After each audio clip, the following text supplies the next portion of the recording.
Brand new intro made by the GOAT producer Eli Nagel. Got all the brand new players in college football right there for you guys. Of course, the old intro had a lot of guys that are just drafted into the NFL. This is the intro we're using for the 2025 college football season. We'll come into another episode of the PFF College Football Show. Max Chadwick alongside Dalton Wasserman here.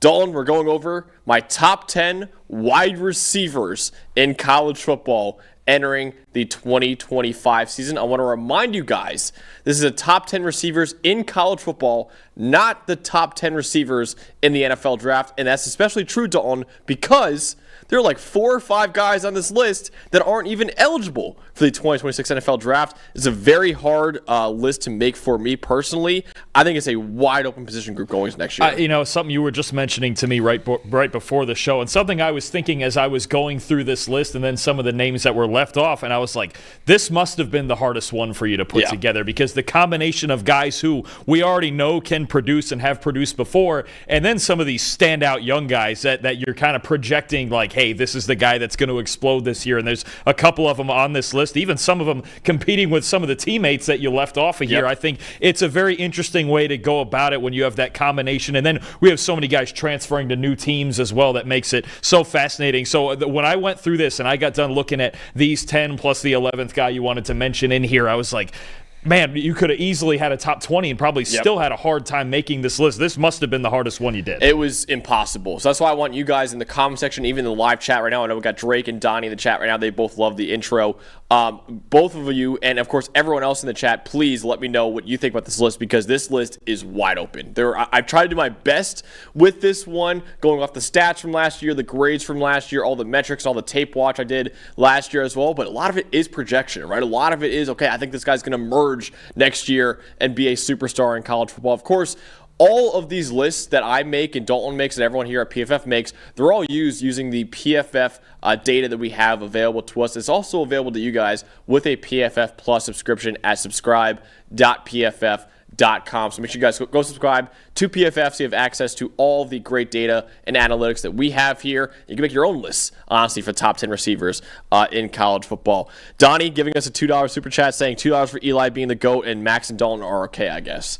That's fine. That's fair. I think I'll take okay. If Eli's going to make us money, he's doing something. There we go. There, Eli, sure. $2 right there, Eli. There you go. They appreciate you, Donnie. Donnie's the man. I love Donnie. But all right, let's hop into this list right now. And I mentioned before, this list is not for the NFL draft, for the 2026 draft. However, the 2026 NFL mock draft simulator is available to you guys if you guys want to be doing a mock draft for your favorite team in the 2026 NFL draft. So go check it out at pff.com with a PFF Plus subscription today. All right, my honorable mention wide receiver on this list is a transfer.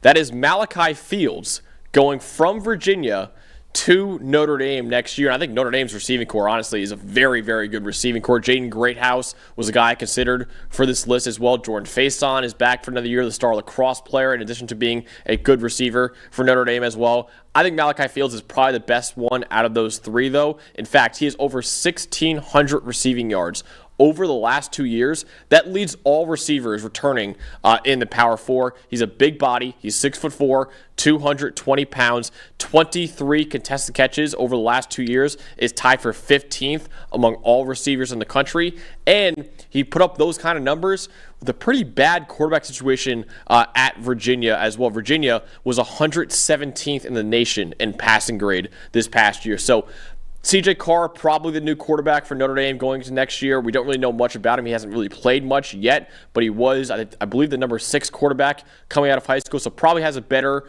quarterback situation than this year. And also, he's playing in a pretty good receiving core as well. So I like Makai Fields a lot, and honestly, he's a guy, Dalton, that I really consider to be in my top 10 list, too. When a big X receiver like Bo Collins graduates, you go and look for that direct replacement. That's what Fields is. You mentioned it, 6'4", 220, the contested catches, the big body to make catches over the middle of the field, and then outside on those back shoulder throws that Mike Denbrock likes so much. So I think when you're talking about, okay, they needed those other guys, shifty route runners, I'm going to throw Will Pauling in there, the transfer from Wisconsin also who can play in the slot. He was Wisconsin's best receiver over the last couple of years. You add him in, and you feel all of a sudden, as long as the quarterback situation pans out, you feel a lot better about Notre Dame's receiving core and the balance they could have in their offense this year, even with Riley Leonard gone. If C.J. Carr works out, we know Steve Angeli now is at Syracuse too, so there's a real question at quarterback, but I think I have less questions about the rest of their offense. They got 3 good running backs who can perform in different roles. Obviously, our number 1 back in the country, and Jeremiah Love. They always have good tight ends at Notre Dame, a young offensive line that's getting better, and now I do think a 4-deep receiving core, including Fields, that could make an impact on this team and make C.J. Carr's life, if he's a starter, a lot easier. Absolutely, yeah. Malachi Fields should be the starting X-receiver for Notre Dame this upcoming year, and C.J. Carr going into his redshirt freshman year. But like I said before, he was the number 6 quarterback coming out of high school. So very talented kid. He has a really good receiving core and a pretty good offensive line, and of course an elite run game to rely on as well. So C.J. Carr, yes, he is a brand new starter at Notre Dame, but he's in a great environment next year to succeed. A lot of it because of the transfer wide receiver Malachi Fields coming in from Virginia. At number 10 is Trey Wilson, Eugene Wilson from Florida. Only played in 4 games this past year because of hip and knee surgeries that he had, but he had an excellent true freshman year, which is why he was on this list in his true freshman year in 2023. 81.5 receiving grade. That was a top 20 mark among all receivers in the Power 4. 480 yards after the catch, 18 forced missed tackles in that year as well. He was mainly a underneath receiver, and I think a lot of it was due to Graham Mertz not really pushing the ball downfield that much. Now you have DJ Lagway, who is a gunslinger. I mentioned before, we had the 3rd best passing grade on deep throws last year. I think that could change. His role could change a little bit next year. So I think Trey Wilson, again, only played in 4 games last year due to knee and hip surgeries, but him coming back for another year. You got J. Michael Sturdivant there as well in that Florida receiving core. I still think Eugene Wilson will be the top target, though, for DJ Lagway next year. Agreed. And I think, I wanted to expand on this with the Gators a little bit, especially with Wilson coming back from injury. And so far in his career, an average depth of target of only 3.6 yards. He's very important on underneath routes, on screens. He can be one of the best after-the-catch receivers in the country. And we've talked about DJ Lagway having the 3rd best deep passing grade in the country last year. Well, it lagged behind, no pun intended actually, but it lagged behind when it came to making those throws under 20 yards and the accuracy underneath and his footwork underneath. I could argue, aside from Lagway, that Wilson this year is the most important player in this Gators offense because they're going to need him to make plays underneath. They got Sturdivant to get vertical. They've got guys like Aiden Mizell to get vertical, right? But Trey Wilson has to come back healthy and has to add the screen element, the underneath element, the after-the-catch element to this offense for Lagway to succeed. DJ Lagway is going to need somebody he can rely on underneath to produce first downs. Wilson has to be that guy. Yeah, absolutely. Yeah, that's a great point because DJ Lagway was one of the best deep passers in college football last year, one of the worst in the country on short and intermediate passes. That's where Trey Wilson thrives, and I think you can make an argument, and you just did that. Last year, with Wilson only playing 3 or 4 games last year, he didn't really have that elite underneath receiver to throw to. Now maybe he'll get a lot better as an underneath and intermediate passer with Trey Wilson there as well. So the Trey Wilson, his return will be massive for that Florida offense going into next year. At number 9 for me, I think he's a pretty underrated receiver right now in college football. That is Makai Lemon from USC. He averaged over 3 yards per route run. You see right there. The only Power 4 receivers coming back to school for another year that averaged more than that were Jeremiah Smith and Jordyn Tyson. And both those guys would be a lot higher on this list. Lemon was also the 2nd most valuable returning receiver in college football, according to our wins above average metric. The only other one that was higher than him was Jeremiah Smith, who, again, we'll see a lot later on this list.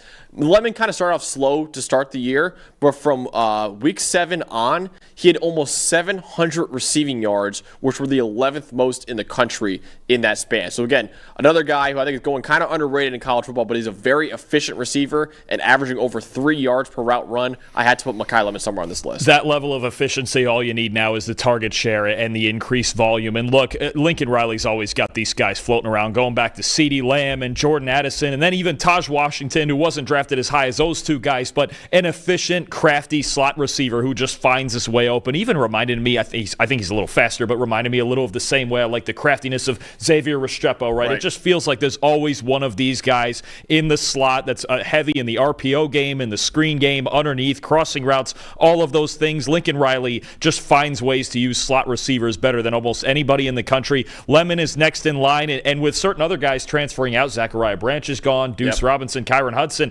Makai Lemon's definitely the best player coming back in this receiving core for USC. He's going to get a high volume. He's a perfect fit in this offense, and I expect him to have a big year. Absolutely, yeah. They have Jacoby Lane still there, who's a good player as well. But yeah, Makai Lemon, I believe, is the top option for them next year. You mentioned before, I mean, losing Zachariah Branch, who transferred over to Georgia. You lose Deuce Robinson, who transferred over to Florida State as well.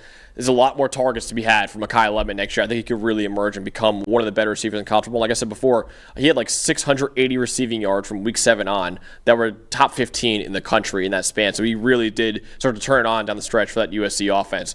At number 8 is another transfer on this list, not the last transfer either. Kevin Concepcion going from NC State over to Texas A&M. Kind of a down sophomore year he did in 2024. You see right there, the grades aren't that great. Only 460 receiving yards as well for Kevin Concepcion. But a lot like Trey Wilson, his freshman year was so good that I had to put him somewhere on this list as well. Over the last 2 years, he has 792 yards after the catch. That's the second most among returning Power 4 receivers. 16 receiving touchdowns over the last 2 years, the most among returning Power 4 receivers as well. And not only that, he's great after the catch. He's also great out of the backfield as well. He has 357 rushing yards over the last 2 years, third among all wideouts as well. So Kevin Concepcion just really get the ball in this guy's hands. He'll make dangerous plays after the catch as well. A lot like Trey Wilson, honestly, and then you just want to get this guy the ball close to the line of scrimmage, and he'll make some plays as well. He's an electric player.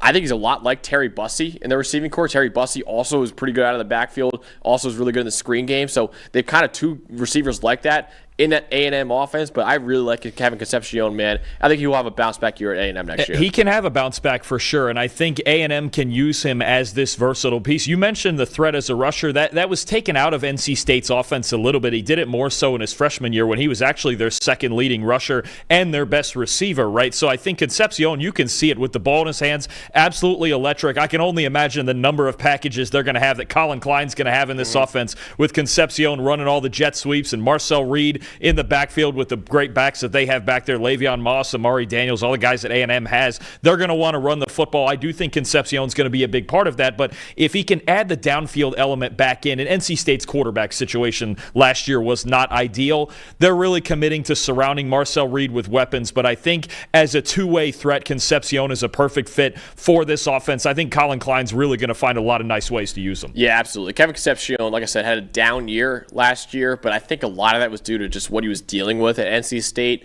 Now going over to Texas A&M, he's not going to be the guy in the offense. They have other really talented receivers and Le'Veon Moss in that offense as well.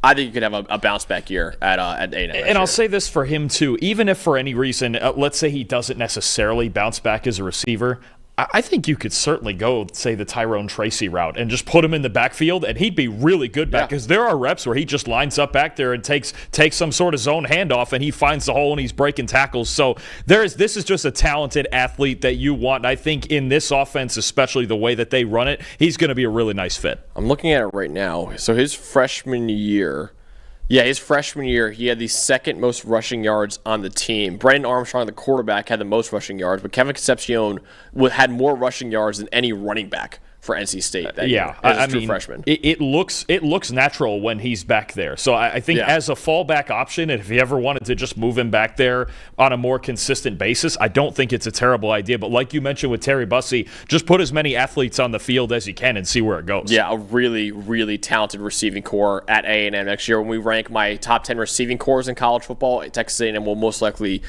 be on that list as well. So let's go to my number 7 receiver in college football heading into the year. This was a little tough to rank because I think the stats on his own team would say that Antonio Williams is the best receiver, but the fact that this guy did it as a true freshman was why he made it on this list, and Antonio Williams did it, and Antonio Williams was the next guy off this list, trust me. Bryant Wesco Jr., though, I had as my number 7 receiver. He's another sophomore, again, that we're just going to not have eligible for the 2026 draft, but he was very, very good in his true freshman year. 707 receiving yards in 2024, only Jeremiah Smith and Ryan Williams had more among true freshman wide receivers. 2.2 yards per route run was fifth, and led the Tigers as well. So he's the most efficient receiver on Clemson this past year. And in that ACC championship game against SMU, he really showed out. He had 8 catches for 142 yards and 2 touchdowns. So again, it's a little tough to rank the Clemson Tigers considering that Antonio Williams had the most yards and touchdowns of any player on the list. But, I put some other true sophomores on this list. We'll get into it later on. It felt kind of wrong not having Bryant Wesco also with those true sophomores because his numbers were pretty similar to those guys as well. The first of 4 of them you have here on this. 4 true sophomores in the top 7 of this list, and I'm sure the other names will be familiar to you also. But no, Wesco is the speedster of this group. When you talk about Antonio Williams being the reliable slot guy, the chain mover, TJ Moore also very good. He was a true freshman last year as well, right? Yes. I know he's the guy you considered here, but Wesco, with Cade Klubnik finding the vertical passing ability that he did last year and is one of the best deep throwers in the country last year, Bryant Wesco is going to be the recipient of that more and more. You saw it late in the year as he started to emerge. All those go balls and deep posts and deep shots off play action that you see in Clemson's offense, a lot more of those are going to go to Wesco this year when they want to hit home runs. So I think absolutely it is a good call if he gets a higher volume earlier in the season, especially with the way Klubnik emerged throwing the ball vertically down the field. He could have a huge year, but we're obviously expecting a huge year from Clemson as a team, and they've got 3 dynamite receivers that any one of them or multiple of them could make anybody's top 10 receiver list, and I'm sure all 3 of them probably would be in the top 20. So, I mean, they're loaded at Clemson offensively and defensively, and Wesco, the youngest of the group, is the deep threat among that. He could hit a lot of home runs this year for this offense. I considered all 3 of them for this list. Antonio Williams would have been our number 12 receiver on this list. And it feels kind of weird saying that Wesco might not be the number 1 guy from last year, and the number 1 guy is coming back in Antonio Williams, but I factor age into these rankings a little bit too, and I think Wesco has a ceiling to tap into, whereas I think Antonio Williams, what he is right now, is still a very good player, but what he is right now is basically what you're going to get. Wesco might have even more to tap into, which is why he's a little bit higher on this list. Another guy, a lot of potential, is Cam Coleman, another true sophomore here at number 6, the Auburn wide receiver. Coleman was one of 3 receivers that were among the top 5 overall recruits in the 2024 class. Jeremiah Smith is the number 1 overall recruit. Ryan Williams in that top 5. Cam Coleman was also in that top 5 as well. It took Cam Coleman a little bit longer than Jeremiah Smith and Ryan Williams to really get going, but when he did, he showed why he was a top 5 recruit coming out of high school. During the final 3 weeks of the regular season, Cam Coleman led the nation with 6 receiving touchdowns. He averaged 2 receiving touchdowns per game in the final 3 games of the season and over 300 receiving yards in those final 3 games. So he averaged over 100 yards and 2 touchdowns in those final 3 games of the season. And the other thing I want to mention too, Cam Coleman, of any player on this list, dealt with the worst quarterback situation as well. Peyton Thorne was not nearly as good as the other guys that were thrown to these top receivers on this list. Now you have Jackson Arnold coming in from Oklahoma, who again didn't have a great year with the Sooners last year, but Oklahoma also had an abysmal receiving core, a banged-up receiving core, and an abysmal offensive line as well. Jackson Arnold was a former 5-star recruit. I'm excited to see what he could do with a better supporting cast at Auburn. I think Cam Coleman, man, he actually scored near the 100th percentile of our game athleticism score metric. He's a freak athlete. He's 6'3", 197 pounds. His catch radius is absolutely ridiculous as well. He could have a monster sophomore year, I think, at Auburn. Absolutely. You want a guy who can go up and get it? That's Cam Coleman. I mean, we started to see the one-handed catches. I know Jeremiah Smith got a lot of the noise for the one-handed catches and going up and getting the football, but Cam Coleman's got a lot of that same ability. Contested catches, getting vertical. I think that's the big thing for Jackson Arnold and this Auburn offense. So we're about to talk about another guy involved with this too, but they're trying to get vertical. They're trying to complement. Hugh Freeze wants to complement the run game with the vertical passing game. He's done it in every offense he's ever run back in the days of Ole Miss, and even at Liberty, they want to do 2 things. They want to run the football and throw it deep. And when you have Cam Coleman, a true sophomore, just 19 years old, come the start of the season, who's 6'3", can go up and get the football like he can, you throw him a lot of those 50-50 balls because he's going to come down with most of them. Yeah, listen, I know everyone's kind of freaking out over Jeremiah Smith and Ryan Williams right now, and deservingly so. They'll be on this list a little later on. I do think at the end of the year next year, we talk about Cam Coleman with those two as like, okay,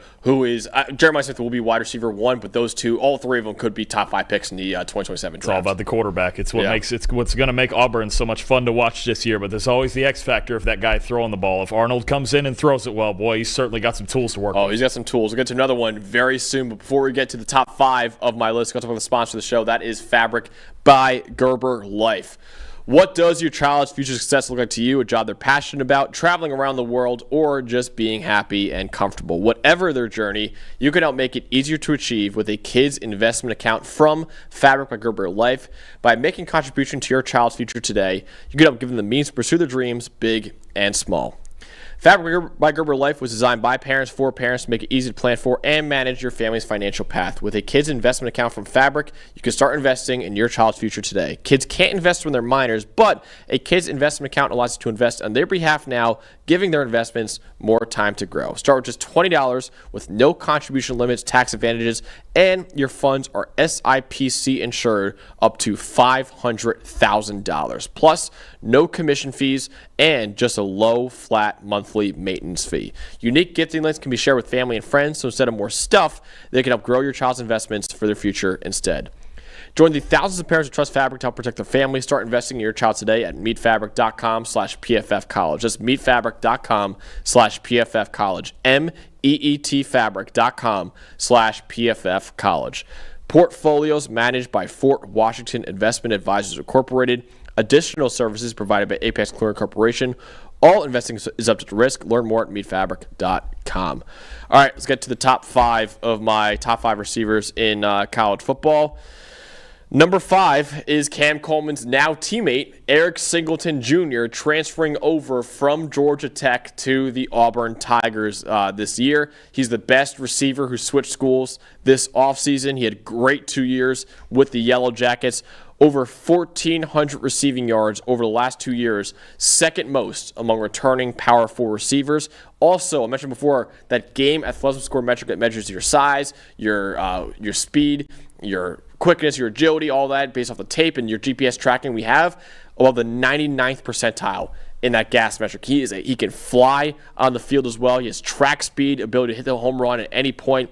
664 receiving yards on deep throws since 2023, leads all returning Power 4 receivers. So he is a deep threat for Jackson Arnold to use in this offense. I think Eric Singleton Jr. is the best transfer wide receiver this offseason. You think Auburn's looking to get more explosive this year? Yeah. They're certainly trying to. I mean, obviously you got the young guys in Cam Coleman and the guys that they were homegrown from last year, but Eric Singleton coming over from Georgia Tech. The production didn't explode last year because they had 3 different quarterbacks taking legitimate snaps, with Haynes King dealing with a shoulder injury all year, but Singleton's explosive. He's got all the speed in the world. He can get deep, and I think, again, it just shows you what Hugh Freeze is trying to do with this offense, going and getting a guy like Singleton to complement the rest of this. So, look, I'll say it again. If Jackson Arnold can throw the deep ball this year and he's protected enough, certainly better than he was at Oklahoma last year, this can be an extremely dangerous offense they have down there at Auburn. Singleton flying down the field, Cam Coleman flying down the field at 6'3". The run game is going to be solid because it always is under Hugh Freeze, and even Arnold as a part of that run game. Auburn's going to be a fun offense to watch. It's just, again, there's going to be pressure on Jackson Arnold, but if he can get through that pressure and he can be the dual threat that they want him to be and get the ball to these two guys especially, they're going to be really dangerous in the SEC. I really think Auburn is a, like you said, dangerous team in the SEC. I think they're a dark horse playoff contender next year. And they year. Don't have the most brutal schedule in the conference either. We've talked about a couple other teams that could kind of rise up, maybe a Florida, maybe an Oklahoma, but those two teams have brutal schedules. If you look at Auburn's schedule, it is not as bad as some of the other teams in the conference. There is a window here for them to succeed. Absolutely. Yeah, one of the best receiving corps in the country. I mentioned before, 2 of my top 6 receivers at Auburn. Malcolm Simmons also coming back for another year as well. He's a really talented sophomore. 2, Perry Thompson's a talented sophomore they have behind him as well. Horatio Fields is transferring in from Wake Forest. He had a really good year at Wake Forest too. He had over 400 receiving yards last year at Wake Forest, so he's one of your backup receivers too. Yeah, better offensive line for Jackson Arnold than he ever had at Oklahoma as well. And then that defense, man, that secondary is loaded. Keldrick Falk looks like maybe a first-round pick at edge defender too. yeah, Auburn Tigers are absolutely a playoff contender going into next year, which I know our social media director here at PFF, who's an Auburn grad, Zach Titillo, would have loved to hear that. I really think Auburn is make or break next year, it feels like, for Hugh Freeze. It really does feel like that for him. All right, let's get to another guy at number 4, Dalton, on this list, who was a transfer last year. That was Elijah Sarratt from Indiana, who transferred over from James Madison, like a lot of other players at Indiana's team last year. In fact, 13 James Madison players transferred to Indiana when Curt Cignetti was hired as the head coach, who was the head coach at James Madison. And Elijah Sarratt, still a very good player at the Big Ten level, despite making a jump in competition. Only Jeremiah Smith and Jordyn Tyson had more receiving yards than Elijah Sarratt last year among returning Power 4 receivers. Elijah Sarratt had over 950 receiving yards last year. Elijah Sarratt also had 16 contested catches that were tied for the 7th most among all Power 4 receivers. And over the last 2 years, meaning Indiana in 2024 and James Madison in 2023, 90.3 PFF grade leads all returning receivers in the nation as well. And he has over 2,100 receiving yards over the last 2 years. That's more close to 400 more than any other returning receiver in college football. So the next returning receiver has as many receiving yards is 1,700. Elijah Sarratt is over 2,100 right now. Good size, 6'2", good box out defenders as well. I think Elijah Sarratt is one of the more underrated receivers we have in college football. You know why it's not quite as flashy, say, as Jeremiah or some of the other big names we have, but Elijah Sarratt is Mr. Reliable. You see him as kind of that receiving threat on a lot of the RPO concepts that you see at James Madison and then at Indiana last year. I think Fernando Mendoza's going to love him a lot as the number one reliable target. Also I believe one of 14 wide receivers with a perfect 99.9 deep receiving grade last year, and that's not necessarily because he has blazing speed, but he's got excellent hands, excellent ball tracking, excellent body control, knows how to go up and get the football in those deep scenarios too, which Mendoza's going to love there in Bloomington. So Sarratt is as clear a number one receiver as there is for almost any team in the country with this team in Indiana. I think they're still going to be really good. We're going to get into some of their defensive guys when we get into those lists, but Elijah Sarratt is a big part of their offense, especially when you talk about the RPO game and moving the chains. I really think down the line next year, he's probably going to be a day 2 pick in the NFL draft. I think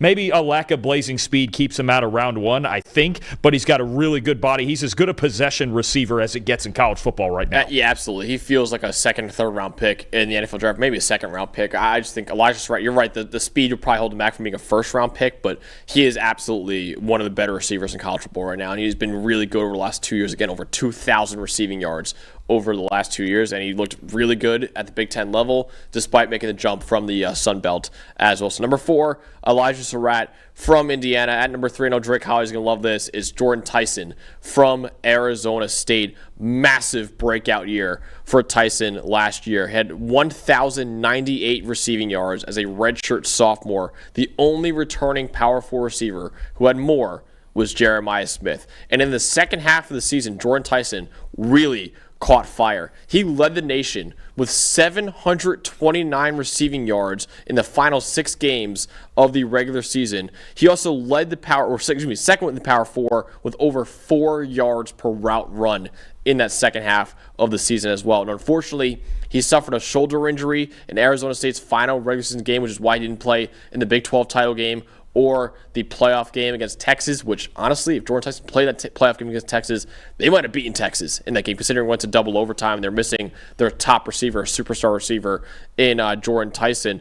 But Tyson, Sam Leavitt, who's my number 2 quarterback in the nation, that to me is the best quarterback wide receiver pairing that we have in college football right now. And if Arizona State is going to repeat as Big 12 champions and make it back to the college football playoff, is going to be because of Sam Leavitt and Jordyn Tyson. So Jordyn Tyson was outstanding this past year, transferred over from Colorado, and he's really emerged as one of the best receivers in the country. This is fun because we did this on the other side of this rivalry with Arizona last year of hey, Tetero McMillan, the second half of 2023 broke out. He's going to have a monster 24, and he did. I think we're doing the same thing here with Tyson, and even the lack of early production from him, I think was more so about Sam Leavitt trying to get himself, gelled into the offense and find that chemistry with Tyson. When they found it, Leavitt missed a game against Cincinnati and then came back and got raging hot. When they found that chemistry, country, this was among, like you mentioned, the best quarterback-receiver pairs in the league. And one of the reasons that in the league, I should say in the country, maybe in the league one day, but I think one thing that sticks out to me we go, okay, they might have beaten Texas with him, not just because he's talented. I would argue, I think right now he's the best intermediate route runner in the country. Watching him again, there's that almost that movable intermediate route running piece. Like I think about the way the Bucs use Chris Godwin. That's Jordyn Tyson, and he's got solid speed. He's probably a 4.4 guy. He can get downfield, and if Levitt can make any throw on the field for sure. But that chemistry again on the deep ball wasn't quite there all last year. But intermediate, I'll tell you right now, like those 15-yard in cuts, man, I'm sure the Detroit Lions or Ben Johnson and the Bears are watching that going, oh, that's our guy right there. Because when you talk about just a chain mover that you can ask to take those 15-yard in cuts, nasty out routes, right, and then complement it with the deep ball too. But I really think watching him again, he's the best intermediate route runner in the country right now, and he could explode this year if they have another. They're going to have another offseason to get the chemistry going. It could start earlier this year. He could be. I know Jeremiah Smith will be at the very top of all the Biletnikoff lists, but don't be shocked if Tyson's in that mix. No, he's going to put up numbers next year in that offense with Sam Levitt, who's one of the best quarterbacks in America, like I said before as well. And I know I said before, this is not a ranking for the 2026 NFL draft because there's so many sophomores on this list. But Dalton, would you agree with me that is Jordyn Tyson for you right now wide receiver 1 in the 2026 draft? I would go there right now, yeah. And I think maybe not necessarily to the point of, okay, he'll be a top 5 pick in some Calvin Johnson mega, like prospect like Jeremiah is going to be next year. But I think Tyson, when I look at the route running, the hands, the ability to even catch throws just a little bit outside of his radius, because Levitt's ball placement isn't perfect yet. He makes it look so easy. The toughness over the middle, I think he can. And then once they started moving him early in the year, they had him playing in the slot a lot more, and then they started mixing it up more and playing him outside more towards the end of the season. I think that was also a big part of the production, is allowing him to move all over the field and win from any matchup outside or inside. I would say it's probably a weaker receiver class as of right now in the 2026 draft. But I think Jordyn Tyson's the best one of all of them. But there's still guys like Carnell Tate to be excited about, Antonio Williams, Denzel Boston, of course, Eric Singleton Jr. we just broke down as well. Elijah Sarratt is in that class as well. But it's a little bit of a weaker class right now.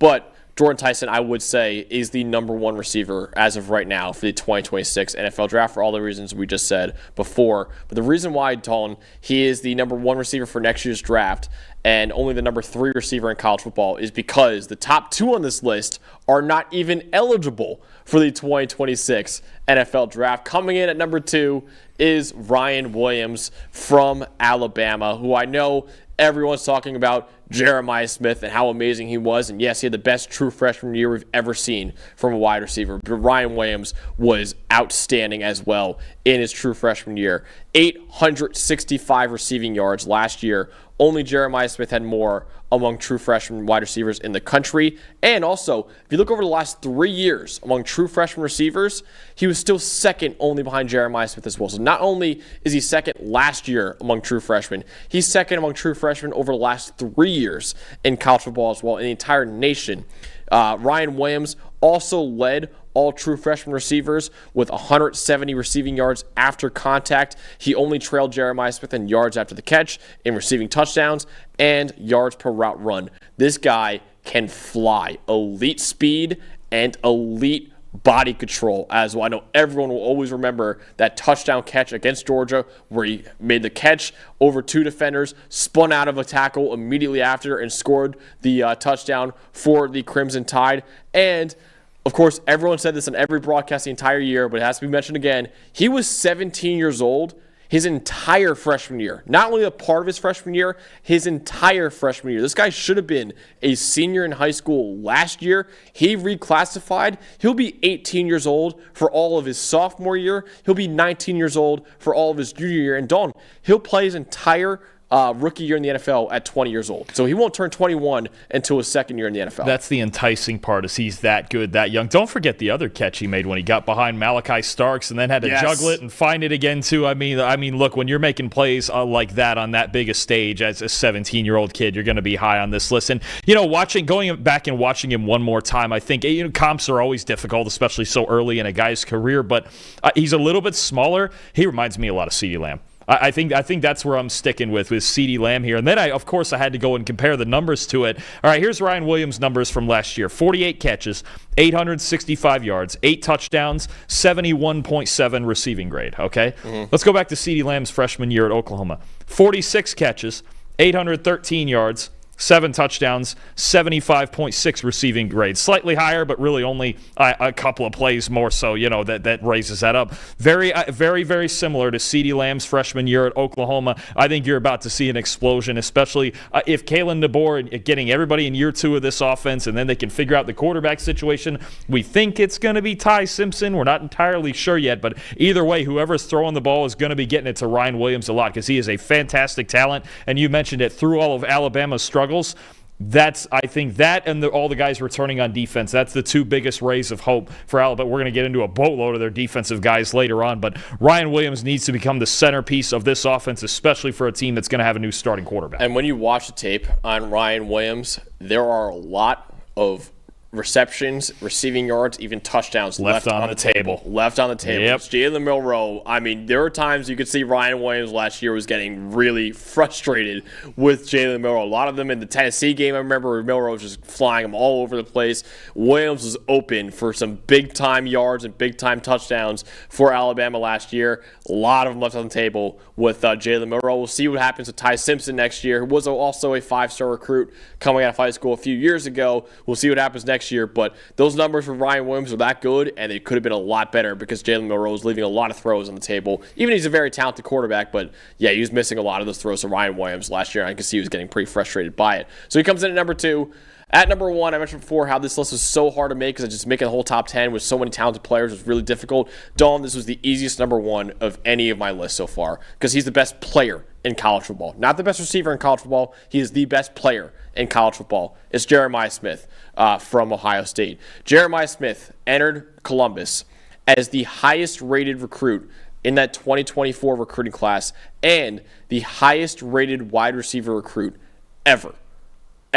Like since 2000, since recruiting rankings started, there has never been a wide receiver rated this highly coming out of high school. So suffice to say, there were immense expectations surrounding Jeremiah Smith entering his freshman year, and everyone said, okay, they had Marvin Harrison Jr., they had Garrett Wilson, Chris Olave, Jackson Smith, and Jigba, all these superstars, all these first-round picks, and Emeka Egbuka was a first-round pick as well. Jeremiah Smith has got to live up to that kind of hype. He might surpass all those guys by the time. In fact, he probably will by the time his time is done. And, dude, what he's did in his freshman year, I mean, the only comparisons you can make are Hall of Famers, like Calvin Johnson, like Julio Jones, like T.O. I've seen sometimes, Andre Johnson as well. Those are the only comparisons you can make, and Jeremiah Smith is that good in his true freshman year. As a true freshman, Jeremiah Smith was the most valuable receiver in the nation, according to our wins above average metric. 89.8 receiving grade in 2024 was 3rd among all receivers in the country and is more than 4 points higher than any other receiver returning to college football. He led the Power 4 with 15 receiving touchdowns, and he had the 2nd most receiving yards in the Power 4. Who had more? Tetairoa McMillan, who was the number 8 overall pick in the 2025 NFL Draft. So Jeremiah Smith had 1,300 receiving yards. Only Tetairoa McMillan had more than Jeremiah Smith. Athletic freak, 6'3", 215 pounds, incredibly refined skill set as well for someone who just turned 19 years old in November. He's not, like I said before, not only the best returning receiver in the country, he is the best returning player in the country, and he still has 2 more years of college football as well, Dawn. Just the fact that he had this much hype coming out of high school, and he's already surpassed that kind of hype already. You want to know what's really wild? I'll get into a couple of yardage things real quick, and then and another stat, and then just the alien skill set we know about. We'll get into that. So McMillan had 5 more yards than Smith did. McMillan had 25 more targets. Yeah. So you're talking about, okay, I give him the same target share. We might get it this year. Even Nick Nash, the national leading receiver, 1,382 yards, 71 more than Smith. Nash had 66 more targets than Smith did, and he only had 71 more yards. I mean, this was without question. The rest of this list, I'm sure, was tough. Yes. Right? We the hardest list almost from top to bottom. I mean, this is a freak. This is not just a good receiver prospect. This is about to be a legendary whatever you want, Randy Moss, Calvin Johnson, Julio Jones, even more so than Marvin Harrison Jr. was. Yeah. And that's Marvin Harrison Jr., son of a Hall of Harrison Famer. didn't break out to his sophomore year. I mean, this is really, even among what we could see as a stacked quarterback class in 2027, and who knows what we'll see from Arch Manning the next 2 years, a receiver that would be worthy of the number 1 overall pick. That's how good he is. And I think even this year, if he was in this year's draft after his true freshman year, he would have been a top 4 pick in the NFL draft. Drake Holiday even said he probably would have been the number 1 non-quarterback pick, if not the number 1 overall pick, if you just drafted him right now. I still think Cam Ward would probably go number 1. I think Cam still goes 1. I think there's a chance Hunter still goes 2. Yeah. It gets fun at 3 with the Giants, Smith or Carter, and there's no way he'd get by New England. No, zero chance. That's the best. I think that's the most accurate way we could put it. Smith would have been a guaranteed top 4 pick. They would have taken Smith over Will Campbell. Oh, absolutely. You just can't. We'll figure out pass protection later. Yeah. We have this guy. Just Drake, chuck it up there. But he would have been a top 4 pick in this year's draft after a true freshman season like that. Yeah. It's everything. He's an advanced route runner for a true freshman, even at his size at 6'3". The hands are incredible. I don't even know what to say. He catches everything. I think my favorite thing is he dropped the first target of his career, a screen that he had a convoy on. He would have scored. Yeah. He drops the first target of his career. Doesn't drop another ball the rest of the season. And some of them, like one-handed, just freak alien catches, just nuts. He had 2 back-to-back one-handers against Michigan State. Back-to-back plays. And one of them was for a touchdown, too. There was that. There was a one-hander, I think, against Iowa in the corner of the end zone. Yeah. I mean, it's not fair. I don't know. If you could make a receiver in a lab, it's Jeremiah Smith. Another guy in the group of receivers with a perfect 99.9 deep receiving grade. Touchdown over Jermod McCoy, one of the best corners in the country against Tennessee. The game-sealing play at the very end against the best man coverage team in the country in Notre Dame. I mean, the only time this year, or last year I should say, that we saw Smith that was a non-factor was against Texas. And when you go back and watch the way Texas played coverage in that game, they were basically turning and sprinting towards him. They were just begging for Ohio State to beat him with anybody else, and that's what you have to do. If you leave this guy one-on-one, you're going to lose. It's just a fact. We're watching a player on that level when we talk about those legendary prospects, Calvin Johnson, Julio Jones, the best receiver prospects you can think of. That's the road we're going down with Jeremiah Smith, unquestioned number 1 receiver, and you mentioned it, probably number 1 player in the country. I really think he's the number 1 player in college football, and probably his teammate. And actually, Brunewski in the chat even said the Ohio State has the best offensive and defensive players in college football. Absolutely, I'm in on that. Yeah, Caleb Downs. I'm in. Yeah, absolutely. They have the 2 best players in college absolutely. football. Listen. Ohio State has a lot of other questions about the rest of the roster, but they have the 2 best players in the country between Jeremiah Smith and Caleb Downs, who we'll get into in our safeties episode a lot later on this list too. But yeah, Donald. For just kind of a peek behind the curtain for how I do these lists, I have a massive spreadsheet with my notes from tape watching and all the stats that we have at PFF. And I don't rank guys until I have everyone done with all the stats and all my notes from tape watching as well. Jeremiah Smith, I wrote his name down. I put number 1 right next to it. I was like, I don't even gotta watch. I just know. And I did watch just for the fun of it. But dude, Jeremiah Smith is just an incredible football player. And not only that, he wasn't only the best receiver in college football, arguably this past year, he was the best true freshman receiver we've ever seen in college football. And there have been some legendary seasons, like Michael Crabtree at Texas Tech had a legendary freshman year there. Jeremiah Smith had the best true freshman year we've ever seen from a wide receiver, and also probably one of the best true freshman years we've ever seen from a player in college football. So it's just crazy that this guy had so much freaking hype coming out of high school as the number 1 receiver ever in high school recruiting rankings, and he already lived up to it in his true freshman year. It's nuts what Jeremiah Smith has been so far, and the fact that he still has 2 more years of college football before he can enter the NFL draft is absolutely ludicrous. So he's an incredible talent, man. And like I said before, this was, out of every list I'm going to do and every list we're going to cover on this channel for every position in college football, this was the easiest number 1 for any list. Easiest number 1, and then I want to get back into the depth of it for just a minute and some of the guys that were left off that, if you made a top 20, you might have had a hard time with it, because, his teammate Carnell Tate at Ohio State, now the number 2 guy, could be a first-rounder if he takes another step. Last year, clearly the third guy, now number 2. A guy like Denzel Boston at Washington could have a good year. He's got all the size and speed you could ask for. I think even some, we look at some of these interesting transfers we have. Somebody like, I think Dejon Stribling going to Ole Miss, and the way he can get vertical. And look, Oklahoma State was a mess last year. That's where he was coming from. But we saw enough flashes from him. I think he's a great fit at Ole Miss. We mentioned the Clemson guys. Dane Key going to Nebraska is so important for Dylan Raiola and that team. I mean, I think we have so many guys here that are just fascinating names to me. You mentioned Greathouse from Notre Dame and that crew. I mean, look, I think the back end of this top 10, there's another 10 or 15 guys you could at least make an argument for. It must have been tough, the back end of this list, especially to go, okay, man, these are some really good names we're leaving off here. Yeah, absolutely. I want to shout out Drake Holiday, shout out Ryan Wingo as well. He had a really good freshman year at Texas. He wasn't one of the guys I put on this list, but he was a guy who could absolutely emerge. I think he'll be the number 1 option for Arch Manning next year at Texas. There's some other Denzel Boston, I think, could be a first-round pick. He did not make this list either. Nick Anderson going to LSU. Nick Anderson, Trevor Pena going to Penn State too. Jeremy Bernard's a good player. Kevin Coleman going to Missouri as well. I wrote down, so usually for these lists, I usually have like 20 to 25 names written down. It's like, okay, I'm going to study these guys and make a top 10 based off those guys because these are the top 20 or 25 guys I could think of. I had like 37 guys written down for this list. So I had so many receivers I had to study for this list because this is a wide open position next year, right? Like I said before, the 2026 receiver class doesn't look the best right now. There could be some guys that emerge next year, but as of right now, there isn't like a slam dunk top 5, top 10 pick in next year's draft at receiver, maybe even a top 15 pick.